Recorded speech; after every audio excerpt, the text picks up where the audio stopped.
शाम को जल पीकर रह जाते हैं। और चौथे महीना प्रारंभ हुआ तो 12 दिन तक कुछ नहीं लेते। 12वें दिन केवल और केवल शाम को हवा, वायु, तो हवा भी जरूरी है बॉडी के लिए, वायु का पान करते हैं सज्जनों। और ऐसा लिखा है भागवत जी में, पंचमे मास नुप्राप्ते। ध्रुव जी के भजन का 5वां महीना चला तो जित श्वासो नृपात्मजः नृप आत्मजः नृपात्मजः। महाराज 5वां महीना शुरू तो ध्रुव जी पैरों के अंगूठे के बल खड़े हो गए। हाँ बस, और प्राणायाम खींच लिया, श्वास को जीत लिया। बस जैसे ही ध्रुव ने श्वास को जीता ना, बंधु ध्यान देना, सभी देवताओं का कंठ अवरुद्ध हो गया। देवता दौड़कर भगवान के पास गए, बोले प्रभु प्रभु सांस नहीं ले पा रहा, मैं क्या करूं, सांस नहीं आ रही जी। भगवान बोले चिंता काहे को करते हो, हमारा एक भक्त है 5 वर्ष का बालक ध्रुव, है ना, उसकी तपश्चर्या पूर्ण हो गई, बस मैं जाता हूं। और सज्जनों, भगवान ने गरुड़ को बुलाया और गरुड़ के ऊपर सवार और ध्रुव के सामने आ गए। और ध्रुव की जैसे ही आंख खोली, सामने भगवान को देखा। प्यारे, भगवान बोले ध्रुव जी वरदान मांग लो। ध्रुव जी ने कह दिया प्रभु आप सामने आ गए, अब क्या चाहिए। भगवान बोले ध्रुव जी मुझे मालूम है तुमने भजन क्यों किया है, पिता की गोद में बैठने के लिए। राधे राधे, हमें मालूम है। भगवान क्या बोले, ध्रुव हमें मालूम है तुमने भजन क्यों किया है, पिता की गोद में बैठने से इनकार सौतेली माँ ने किया था ना, लेकिन मैं तुम्हें वरदान देता हूं, आज से तुम ध्रुव पद सम्राट हो जाओगे। बस सज्जनों, अपना दाहिना शंख दक्षिणावर्ती ध्रुव जी के दाहिने कपोल से मेरे प्रभु ने स्पर्श कर दिया। अब तो ध्रुव जी बोलने लग गए, बहुत अच्छा। और भागवत जी में तो बड़ा कठिन श्लोक है, क्लिष्ट, संस्कृत की भाषा में कहते हैं क्लिष्ट। उस श्लोक से ध्रुव जी ने स्तुति की है, योन्ता प्रविश्य ममिवाचमिमाम प्रसुप्ताम संजीवयत्यखिल शक्तिधरा स्वधाम्नि अन्यस्त हस्त चरण श्रवणत्वगादीन प्राणान्नमो भगवते पुरुषाय तुभ्यम। ध्रुव जी कहते हैं प्रभु आपने है ना हमारी सोई हुई वाणी को जागृत कर दिया है, आपने हमारे ऊपर बड़ी कृपा की। आपकी कृपा हो जाए ना तो महाराज गूंगा भी बोलने लग जाए। मूकम करोति वाचालम है और पंगुम लंघयते गिरिम है, लंगड़ा भी पहाड़ चढ़ जाए। लेकिन कब, यत कृपातम हम बंदे, प्रभु आपकी कृपा हो जाए तब है। ध्रुव जी कहते हैं प्रभु जो जाने तय देव जनाई और जानत तुम्हें तुम्हें हो जाई। आपकी कृपा होती है ना, वो ही आपको जान पाता है, हर कोई नहीं जान पाता। इसीलिए बाबा तुलसीदास जी ने मानस में कहा, उमा दारु जोशित की नाई और सब नचावत राम गोसाई। परमात्मा को जानने वाला सज्जनों परमात्मा मय हो जाता है। आज ध्रुव के ऊपर कृपा की और ध्रुव जैसे ही लौट करके आए तो महाराज कहाँ राजा, पिता उत्तानपाद ने गोद में नहीं बिठाया और आज तो हाथी पे बिठाया। किस पे? हाथी पे। और नगर की परिक्रमा कराई और सीधे सिंहासन पे राज तिलक कर दिया ध्रुव का। बताओ,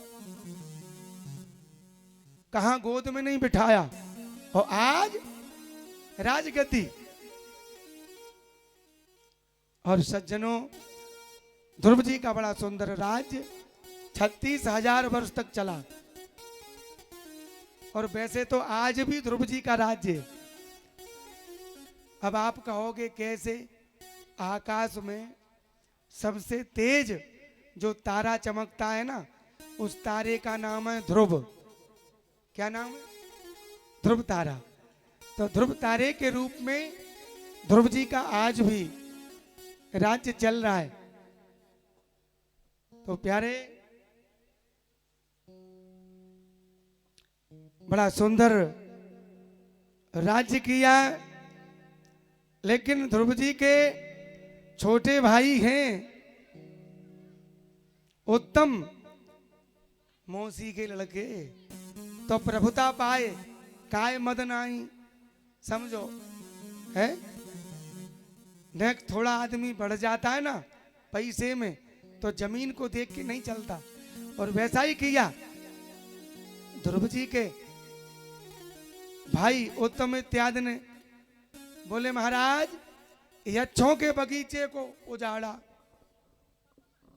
नहीं माने। तो तमाम यक्षों को शांत किया।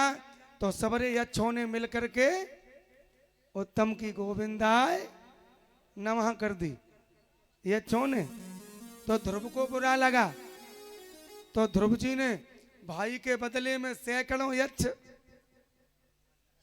समाप्त कर दिए। लेकिन जब ये बात ध्रुव ने की तो महाराज ध्रुव जी के बाबा लगते हैं। कौन? स्वयंभू मनु। उन्होंने आकर के ध्रुव जी को समझाया। बोले बेटा, ये संतों का मार्ग थोड़े ही ना है, ये भगवत भक्तों का मार्ग नहीं है। जिस रास्ते पे तुम चल रहे हो, तुम्हें ऐसा नहीं करना चाहिए। और महाराज इस प्रकार स्वयंभू मनु ने, बाबा ने ध्रुव को समझाया। बोले बेटा, संत का, साधु का मतलब ये थोड़ा ही होता है कि लोगों को मारना है। भैया, जिसको जिलाने का तुम्हारे पास ठेका नहीं है, तो फिर मारने का किसने दे दिया? क्यों? कैप्टन राजेश जी। हाँ फौजी, इनके लिए भी तालियां बजाओ जोरदार। हाँ, विचार करो, आज के कुछ समय पहले बहुत ही इनके नाम से लोग डरते थे। हाँ, गली में मकान के दरवाजे लगा लेते थे। हमने बड़ा बड़ा प्रयास किया, पर हमसे कुछ नहीं कहते। एक दिन हमने कहा राजेश, अब तुम्हारे लड़के की शादी हो गई है, तो विचार करो, तुम्हारे घर में बहू आ गई, अच्छी बात नहीं है, इसको बंद करो। क्यों राक्षस बनते हो? तो आप ही पूछ लो, विगत कितने दिन हो गया? क्यों राजेश जी, कितने दिन हो गया छोड़े हैं? 5 फरवरी से इन्होंने मदिरा से हाथ नहीं लगाया, इसलिए इनके लिए जोरदार तालियां। सज्जनों, बिल्कुल अब कोई मतलब ही नहीं। अच्छा जी, और आप इनको देख पा रहे हैं, ये हमारे दादा हैं, अभिलाष सिंह भदौरिया, खड़ेरीपुरा। हाँ, और इनके लिए तो अब हम क्या कहें, बुजुर्गों का तो हमें आशीर्वाद ही मिला है। बड़ा आशीर्वाद है। हाँ, और वैसे इनके ही सुपुत्र हैं जी जनहित पार्टी के अध्यक्ष बने बैठे हैं। अरविंद, हाँ इनके ही बेटा हैं डोकर के। हाँ तो हमारे अभिलाख ताऊ के लिए जोरदार तालियां बजाएंगे। और बहुत अच्छे ये शिक्षक रहे हैं दादा। अरे दादा, अभिलाख दादा यहाँ आओ। ऐसे कैसे, यार चालू करो, उठाओ। 2 शब्द हमारे मास्टर साहब, कथा तो मैं गा ही रहा हूं और आज कथा होगी 4:30 बजे तक। कर दूं? हाथ उठाइए तो ही करूंगा, नहीं तो मैं समय में, मुझे बढ़ाना भी आता है और घटाना भी आता है भैया। 4 बजे तक कौन कौन बैठेगा और 4:30? अच्छा चलो मैं प्रयास करूंगा, लेकिन हमारे दादा को आप 1 मिनट सुने, इनके दिल के उद्गार, ये कुछ बोलेंगे। हमारे मंचासीन पंडित जी राधा मोहन जी और हमारे पूर्व